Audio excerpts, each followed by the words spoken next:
So it's good to be working with my buddy Joe Manchin on bipartisan things.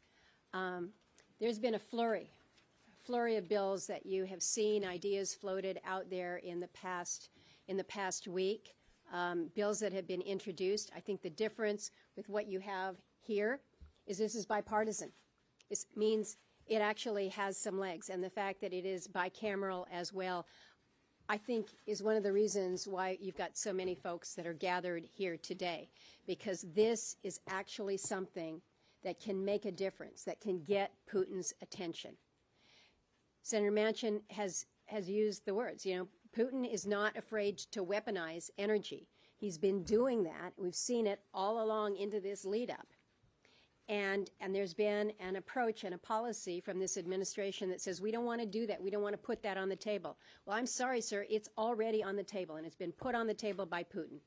And so what can we do to respond? Well, I will tell you today, our message should be pretty clear and pretty simple.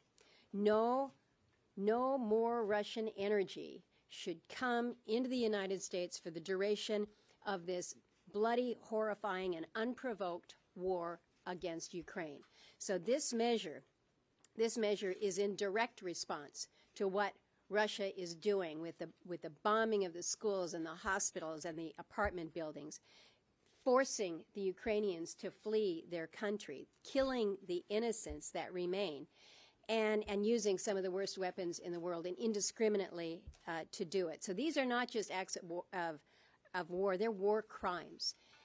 And there should not be a single additional American dollar allowed to finance these atrocities.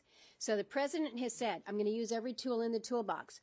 Mr. President, this is a tool. This is a tool.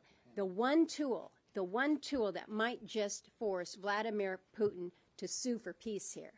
So we've got an opportunity here to address this. We in this country can move today to ban Russian energy imports.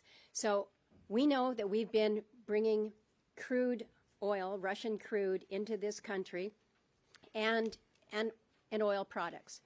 But we've been seeing those numbers drop.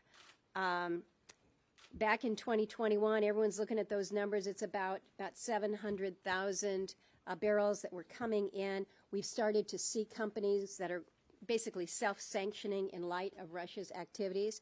According to EIA's preliminary data, U.S. crude imports from Russia were near zero at January. So to Senator Manchin's point, we can backfill all of this, but I think people need to kind of put it into context in terms of how much we might need to step up.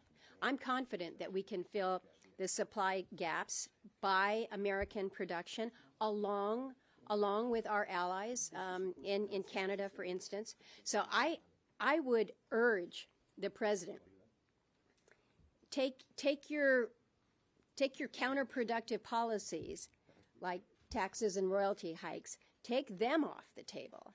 Give the industry the confidence that it needs to be producing more. He might not want to hear this, but I think the most important step that can be taken right now to lower domestic gas prices, because that's what everybody wants. How are we going to get the prices down? It's almost psychological in nature. He's got to change course. He's got to embrace American energy. He's got to tell the public that he's doing this. That's going to do a lot more to calm than some temporary SPRO sale. We've seen that. You don't get much mileage out of that in terms of reduction in the price. You don't see it calming the markets. So to me, this is clear as day. We are not going to send Russia any more U.S. dollars to help them kill innocent people. This bill will do it. It's bipartisan, it's bicameral, and it needs to move, and it needs to move today. So let's go to the other side of